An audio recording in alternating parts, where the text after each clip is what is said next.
Short hand और dictation batch के लिए प्ले स्टोर से अभी डाउनलोड करें राजहंस एकेडमी मोबाइल ऐप। 140 शब्द प्रति मिनट डिक्टेशन रेडी स्टार्ट।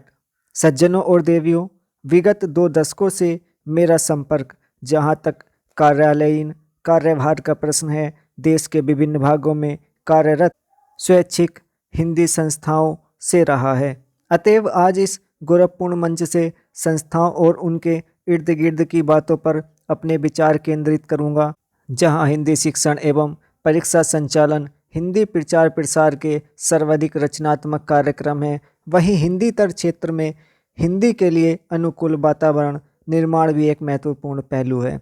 आज इन कार्यक्रमों के संचालन सहज सुगम नहीं रह गए, बल्कि चुनौतीपूर्ण हो गए हैं। विद्यार्थियों की योग्यता बढ़ाने के लिए शिक्षा एवं परीक्षा के अतिरिक्त वक्तव्य, निबंध, वाद विवाद के साथ साथ नाटक, एकांकी प्रतियोगिताएं आयोजित की जाती हैं।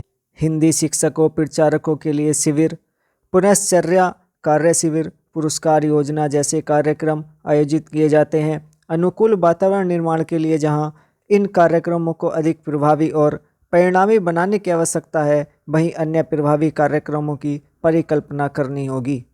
हिंदी शिक्षण, परीक्षा संचालन और वातावरण निर्माण, इन तीनों के अनुपातिक और सफल आयोजन पर विद्यार्थियों का हिंदी ज्ञान अर्थात हिंदी बोलने, पढ़ने एवं लिखने की दक्षता का पूरा दरोमदार टिका रहता है। आज जबकि बहुतेरे विद्यार्थी शिक्षक बनने की राह में प्रशिक्षण प्राप्त कर रहे हैं, तो हिंदी शिक्षक की योग्यता एवं दक्षता ऐसे ध्यान देने का विषय है, जो राज्य के इतने सारे हिंदी सीखने वाले विद्यार्थियों के स्तर के लिए निर्णायक पहलू है।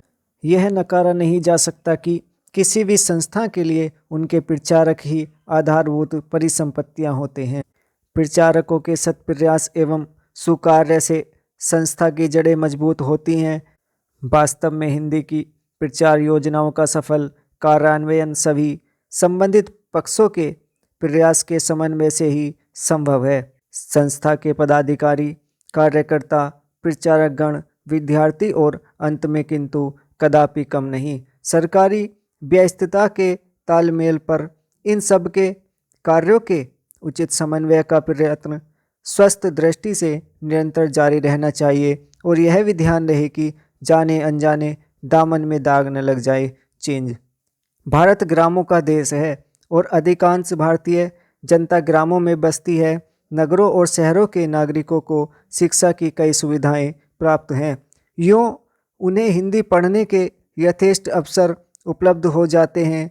अब आवश्यकता इस बात की है कि ग्रामवासियों को भी हिंदी सीखने के अधिक अवसर प्रदान किए जाएं। हिंदी राष्ट्रीय अस्मिता, राष्ट्रीय पहचान, राष्ट्रीय गौरव की भाषा है। यह राष्ट्रभाषा, राजभाषा घोषित तो हो चुकी है, किंतु अब तक इसे अपना उचित स्थान प्राप्त नहीं हुआ है। इसके लिए जब तक शासन और जनता दोनों ओर से समवेत प्रयत्न नहीं होगा, लक्ष्य की प्राप्ति नहीं हो सकेगी। राष्ट्रभाषा से ही किसी राष्ट्र की भावात्मक एकता, राष्ट्रीय एकता की प्राप्ति की जा सकती है। अपने देश की भाषा को छोड़ किसी अन्य विदेशी भाषा से इसकी प्राप्ति कदापि नहीं की जा सकती। चेंज। महोदय, कुछ लोग आज यह कहते देखे गए हैं कि राष्ट्रीय एकता अंग्रेजी के माध्यम से हो सकती है। कई लोगों की धारणा है कि अंग्रेजी निकाल दी जाए तो राष्ट्र टुकड़े टुकड़े हो जाएगा, वैज्ञानिक प्रगति रुक जाएगी आदि। इससे बढ़कर भ्रामक विचार और कुछ भी नहीं हो सकता। मैं अंग्रेजी की उपादेयता को नकार नहीं रहा, किंतु हर जगह उसका वर्चस्व हो यह स्वीकार्य नहीं हो सकता।